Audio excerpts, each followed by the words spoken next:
Welcome to the latest edition of the Pump Fake. I'm Jarrett Bailey with you as always, flying solo. Tonight, lots to get into from week 10. Week 10 in the NFL already. We'll start off though with the big news of the day. And forgive me if you guys watched my immediate live stream on it from earlier when it happened. But I am going to talk a little bit about the Bills parting ways with offensive coordinator Ken Dorsey, and what happens next, not just for the Bills, but what this does for them, the outlook of the AFC East the rest of the way, and what it can mean for the Bills in the future. So let's just start with the firing of Dorsey. It was the right thing to do. It was the right move, and it absolutely shouldn't be the last firing that they do in the next few months. Because look at the common denominator in all of this. Common denominator in all of this is Sean McDermott. You look at when Brian Daboll left for New York. Go back and watch the handshake between Brian Daboll and Sean McDermott after the Bills and Giants faced each other earlier this season. That was a very quick. That was an Eric Mangini, Bill Belichick handshake. There's not a lot of good vibes between those two, and I wonder why that is. And the most likely reason of why that is okay. Well, Brian Daboll ran a certain kind of offense, a more aggressive kind of offense that saw Josh Allen run the ball a lot, and Sean McDermott didn't like it. And so when he got the opportunity, Brian Daboll, to become the head coach of the New York Giants, I don't think Sean McDermott was too sad to see him go, and I don't think Brian Daboll was too sad to leave Sean McDermott. Which then brings in Ken Dorsey. And the schematics of what the Bills were doing, I see Dan Orlovsky talk about it a lot. It's just very, he and I'm going to quote Dan here because he puts it better than I could. He was talking about it earlier, I believe, on McAfee. And he said that in order for the Bills to have like a big play, everything has to go perfect.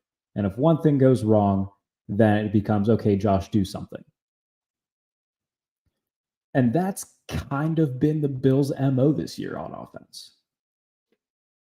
And it also doesn't help when outside of Stephon Diggs and now a little bit of Dalton Kincaid, because he's become more of really the number 2 guy in the offense. But that's recent. I mean, that's 2 weeks ago against Tampa. That's not been a thing for very long. And when you look at the rest of the offense, Gabe Davis is not a serious football player. Gabe Davis will show up once every 18 games, and then he will disappear, and it becomes a game of where's Waldo, but with where's Gabe Davis every Sunday. He's not a good football player, not a good receiver. He's not a good NFL-capable number 2 receiver. He's just not. He doesn't show up. And it also doesn't help the amount of times that we saw Ken Dorsey just run like a corner flat concept with Deontay Hardy running a corner. They did it last night, and it got undercut extremely easy. And it was a pass that Josh shouldn't have thrown. And it was intercepted. And then the first interception hit Gabe Davis directly in the hands, bounced off his hands, and was intercepted. Which, by the way, Gabe Davis catches that. If they get points that drive, Ken Dorsey still has a job. I'm not saying that would have helped the Bills long term, but this goes back to a long-stemming issue, a very big overlying issue with the Bills. And it's the fact that Sean McDermott isn't a good I shouldn't say Sean McDermott isn't a good head coach. I think that's jumping the gun. The Bills have reached their peak with Sean McDermott, and it's time to move on.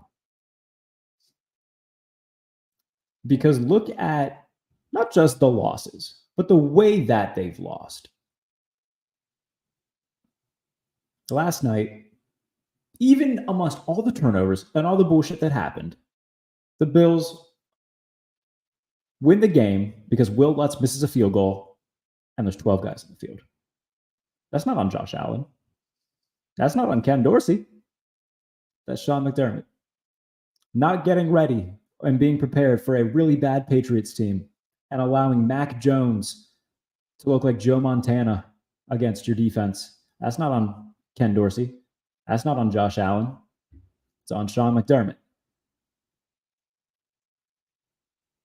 And even in the Jets game, which, yes, Josh Allen played god-awful, even in the Jets game, where the Jets, I believe, drove down the field to tie it late in the game. And then you look looking at all of these circumstances where even when the Bills offense plays poorly, Josh Allen still comes alive in the final few minutes of the fourth quarter, either gives them a lead or ties the game. Like they took the lead last night against the Broncos with under 2 minutes left. They had a lead against the Patriots, and then Sean McDermott's defense gave up a touchdown with 6 seconds left against the Patriots. Sean McDermott's defense, I shouldn't even say the defense, because the defense had a sack on Russell Wilson, and then they got a bad pass interference call on an underthrown ball, which is a stupid penalty, and then not having your team prepared, having 12 guys in the field, cost you a game. And we talk about it a lot in the NFL where every game matters. That's very true. And I bet the Bills are really punching themselves in the face right now because they messed around against the Jets.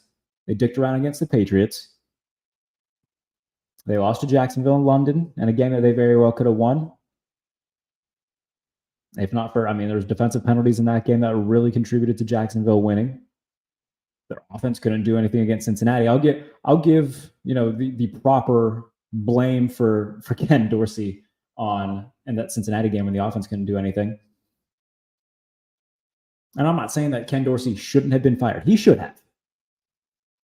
Because he took away everything that made Josh Allen and this offense great, which is he did the opposite of what Brian Dable did. They played a lot of up-tempo. They utilized Josh Allen in the run game a lot. Ken Dorsey didn't do that. But the overlying issue here is Sean McDermott. And it's not just this season. It's the 13 seconds issue in the playoff game against the Chiefs, which, by the way, resulted in him firing Leslie Frazier and taking over the defensive play calling jobs. So now he's fired in the last calendar year, his defensive coordinator and his offensive coordinator. And his previous offensive coordinator and him clearly have beef. So that's 3 guys that have been made scapegoats for 3 separate types of issues. Dable believes there was clearly miscommunications and disagreements with him and Dable in terms of the way that the offense was being run. Leslie Frazier gets fired and made the scapegoat for the incident in the playoffs when the Chiefs came back with 13 seconds left. And now Ken Dorsey is made a scapegoat because of a 5-5 start.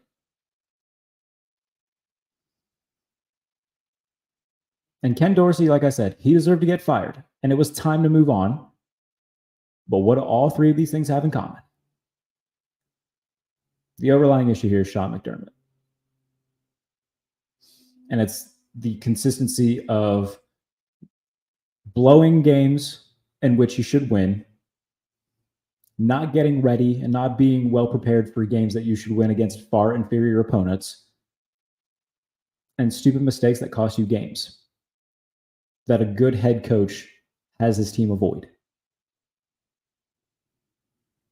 And I see a lot of people today trying to blame Josh Allen for this. And that brings me to my next point. We need to stop. I think we put too much emphasis and worriment on quarterback turnovers. It's one thing if they're Jameis Winston from a few years ago and he throws 30 picks. That's far different. Look at all of the great quarterbacks throughout time. Most of them have had turnover issues at one point or the other. Peyton Manning had some turnover issues. He led the NFL in interceptions, I think, multiple times. Drew Brees led the NFL in interceptions one year in 19. Ben Roethlisberger led the NFL in interceptions multiple times. When you're a superstar quarterback, you believe in your abilities, you're going to take more shots, and naturally you're going to turn the ball over a little bit more. I'll take a few more turnovers when I know you're going to give me 5 to 7 plays a game that swing the momentum in my advantage. And anybody, I go on Twitter and I just see so much just Josh Allen bashing. Everybody who's bashing Josh Allen would take him 10 out of 10 times over a quarterback like Kenny Pickett, who has 4 turnovers and gives you 0 explosiveness and doesn't help you win games. And if you say you wouldn't, then you're either lying, you don't know ball, or both. Has Josh Allen had a little bit of a tendency to turn the ball over this year? Yes. More frequently than he has in years past. Is he still one of the top 3 quarterbacks in football at his very best? Yes. And if you had your choice of quarterbacks to pick, he's one of the first few that you're taking. You take the good because it far outweighs the bad. And look at Patrick Mahomes. I think he has 8 interceptions. Jalen Hurts has 8 interceptions. Lamar Jackson struggled with turning the ball over this year. Tua's got 7 or 8 interceptions. I have to look up the numbers, but these are all guys that are amongst the league leaders in interceptions. But what do they all have in common? They're also some of the 5 to 6 best quarterbacks in the league. Kenny Pickett has the fewest turnovers amongst, I think, 33 qualified quarterbacks. He's also one of the 5 worst quarterbacks in the league. I'll take some turnovers as long as the explosiveness and that it factor and that ability to change games is there, which Josh Allen has, Patrick Mahomes has, Jalen Hurts has, Lamar Jackson has. And again, are they ideal? No. And are some of these interceptions asinine and just dumb? Yes. But at this point, that's his MO. He's going to play ungodly good for 10 or 11 games, and he's going to have 2 or 3 games a year where he just shoots himself in the foot. Is it annoying? Yes. And sometimes is it going to cost you a game in the regular season? Yeah. We've seen it already this year. But he's also going to be the reason you win a lot of games. And we've seen when the lights are the brightest, he shows up. Now, obviously, there's going to be some exceptions to that with the Bengals game of last year, but a lot of that was he had no protection and no time to make any plays. And the pass rush for the Bills was non-existent. So you can say what you want about Josh Allen's turnovers. Are they a pain in the butt? Yes. Are they ideal? No. Would you still take him over a check down Charlie who gives you 0 explosiveness? Yes, you would. And if you say you wouldn't, then you're either lying or just dumb. I don't know what to tell you outside of that. But now that brings up, okay, what's next for the Bills? Well, what's next for the Bills is that they've got a tough gauntlet in front of them to run. Because they've got the Jets, the Eagles, the Chiefs, and the Cowboys in their next 4 games. And then after that, it's the Chargers, the Patriots, and the Dolphins to close out the season. So best case scenario for the Bills is they split these next 4, go into the final 3 weeks, 7-7, and they got to win those last 3. Now, can they win 3 out of these 4? Sure. Do I expect them to? No. It would certainly do them a lot of good if they could get one of these wins back that they blew earlier in the year. But their final 3 games are very winnable against a Chargers team who has a tendency to lose big games, a Patriots team who's a dumpster fire, and then Miami, who, for better or worse, Josh Allen has owned throughout the entirety of his career. And Miami hasn't really won a big game yet. Not to say that they can't. And it's going to be a game that decides, A, either the AFC East, if Buffalo can keep their head above water, and be at 9-7 at that point. And if they get a little bit of help and Miami loses a few games. Or B, which is the more likely scenario, the Dolphins have the AFC East wrapped up going into Week 18, and the Bills are playing for a playoff spot. And then that makes up, for an interesting scenario. Because if you're the Dolphins, okay, let's say you got, the 3 seed wrapped up.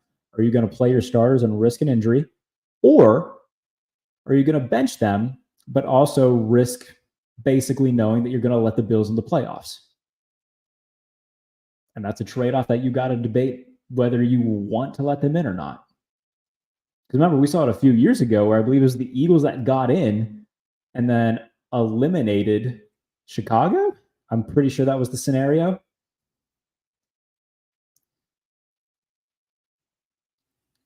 So that's going to be a conversation that Miami has to have. Okay, are we going to, are we going to go out here knowing that we don't have playoff position to play for, but we're playing to keep the Bills out of the playoffs because we don't want to see them again? And if I had to guess, the starters would play the entirety of the game, and it keeps them fresh too. It keeps them from cooling off, especially if they're playing well. Or they play a half. But even then, like let's say you're winning 14-10 at halftime, are you going to really throw in Mike White and trust that he's going to win the game? No. So in that situation, I would assume that Miami would play their starters the entire game, and it would be basically a playoff game for the Bills in Week 18. Win and you're in. Because you look at the rest of the AFC, I think there's still 14 teams within one or less games of the wild card. There's a lot of 500 teams. Denver's 4-5 and still in it. And then the Steelers, the Browns, and the Texans, who all own playoff spots right now. Cincinnati's still in the hunt. The Chargers are still going to be there. It's a very deep conference. And the Bills just kept shooting themselves in the foot too early on, and now they've got to dig themselves out of a hole with a gauntlet in front of them. But the overarching point, I guess I've been kind of digging around here, is it was the smart move to fire Ken Dorsey. He wasn't getting the job done. His scheme was really raw and rotten and wasn't doing anything. It wasn't innovative, and it relied far too much on perfection to get anything done. And if it wasn't pure perfection, then Josh Allen was basically, it had to be Josh Allen or nothing. But now you look at what is going to be out there in terms of head coaching candidates. Ben Johnson from Detroit is right there. And if you can get Ben Johnson, there's no reason why you should keep banging your head against the wall with Sean McDermott expecting anything to change. Because at this point, I think we've seen the peak. And the peak is 13 seconds. And if Josh Allen doesn't win a Super Bowl in Buffalo, Bills fans are going to look at that as that was probably our year. And Josh Allen isn't to blame for that. He played as perfect a game as we've ever seen in league history. He isn't to blame for that. That's on Sean McDermott. And again, if you want to hear more of this, you can go watch the live stream on my YouTube. I didn't upload that as a podcast, so again, it's over there if you want to watch it. But I do want to talk about the Houston Texans as well, because they keep winning, and you look at their schedule, man, they're probably going to be a playoff team. CJ Stroud yesterday, 359 yards, I guess Sunday, 359 yards and a touchdown, and leading a game-winning drive against a really good Bengals team who I still think is going to make the playoffs. And we need to start talking about CJ Stroud, not only as the best rookie quarterback, but as one of the best quarterbacks, period. Because at the midway point in the year, he had 14 touchdowns and 1 pick, which means he was on pace, 28 touchdowns, 2 interceptions, which would set the NFL record for touchdown to interception ratio.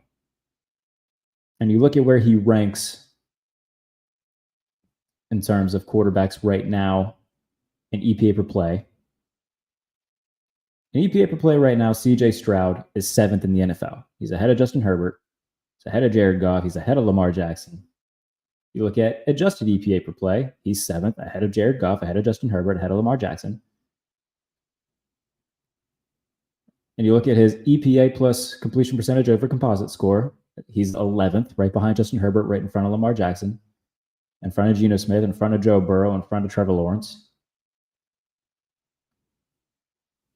15 touchdowns, 2 picks on the year. And he's doing it with guys, I don't want to sound disrespectful here, but it's not like he has an all-star cast around him. The offensive line's pretty good. He's got 2 solid tackles.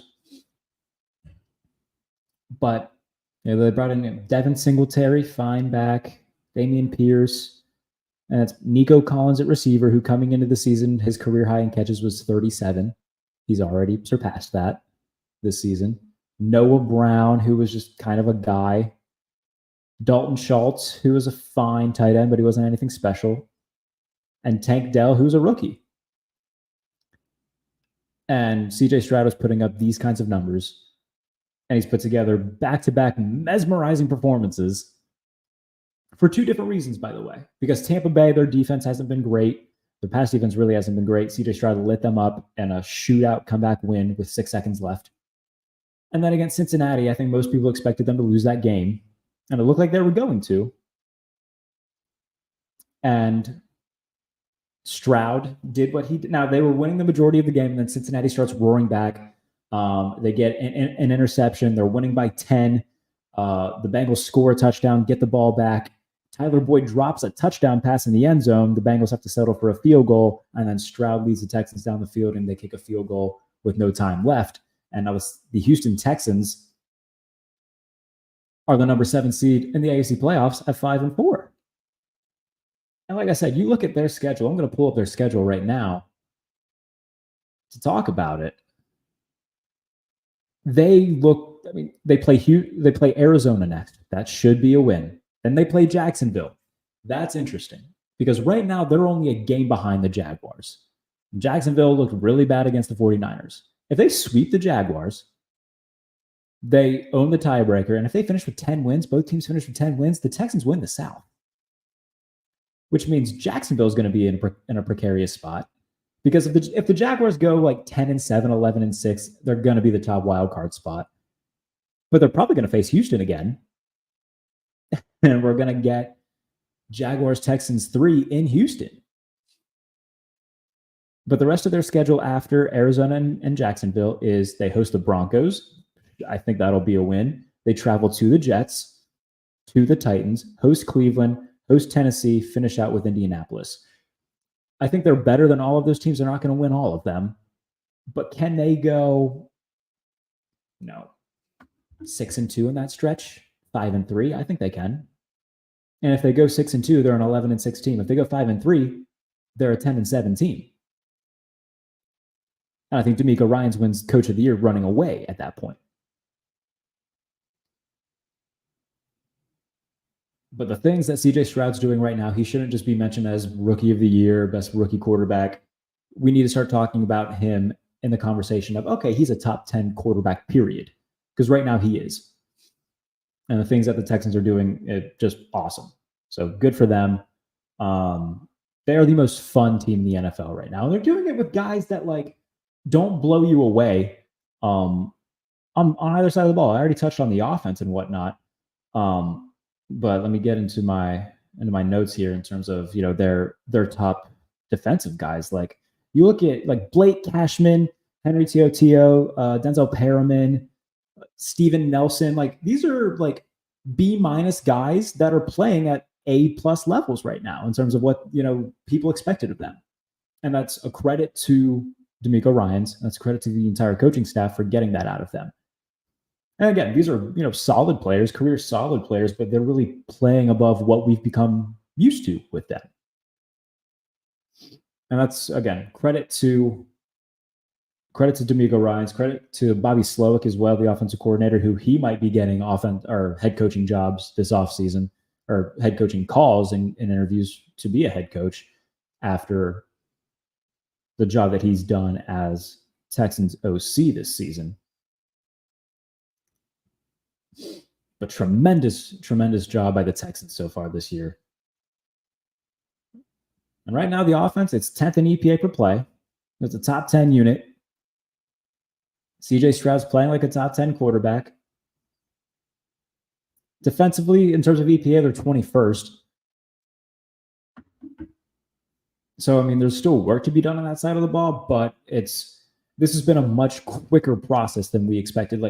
Coming into this year, if you'd have said, okay, the Texans could go 7-10, 6-11, that would be a pretty good first year. They're probably going to be a playoff team.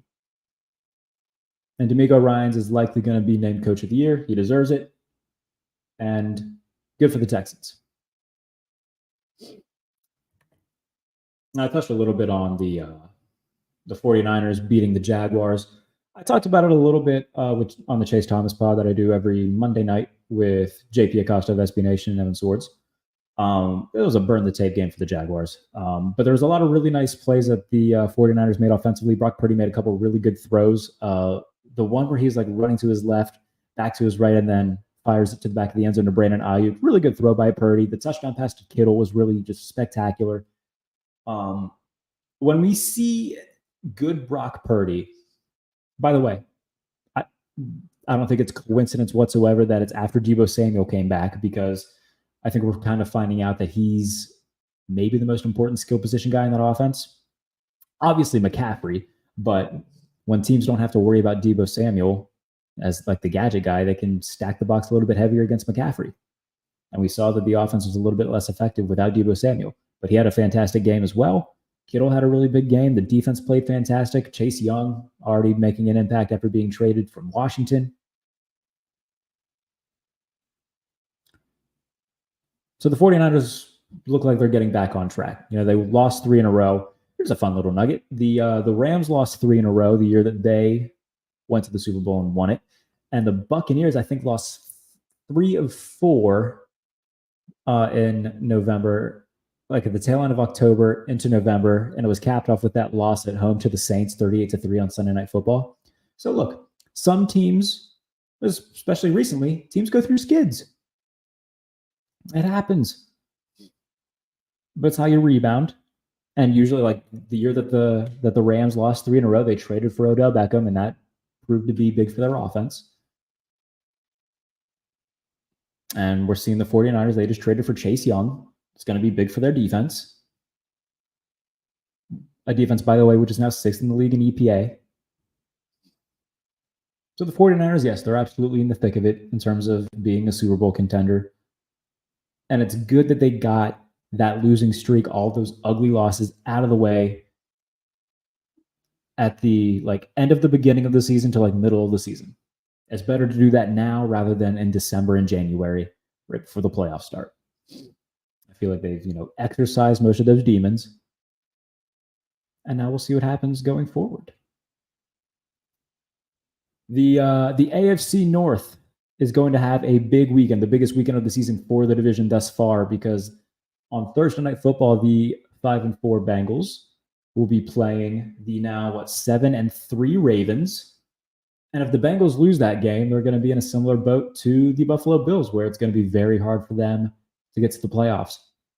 And the Cleveland Browns at 6-3 will be hosting the Pittsburgh Steelers, who are 6-3.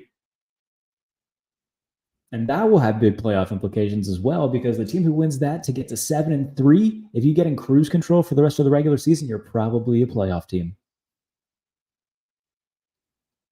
Now, in terms of Pittsburgh, everybody who knows me knows I covered the Steelers for Behind the Steel Curtain. They know how I feel about Pittsburgh. I think this is a team with a very hard ceiling of they can win these grinded out, not having good passing games. The quarterback doesn't look good. Rely on the defense to hold the team to fewer points rather than trying to outscore teams. They can do that against bad teams throughout the regular season. They did it against Green Bay. They did it against Tennessee. The defense scored more points than the offense did in their first matchup with the Browns. So you can do that against mediocre to bad teams. But once you get to January, it's not going to end well.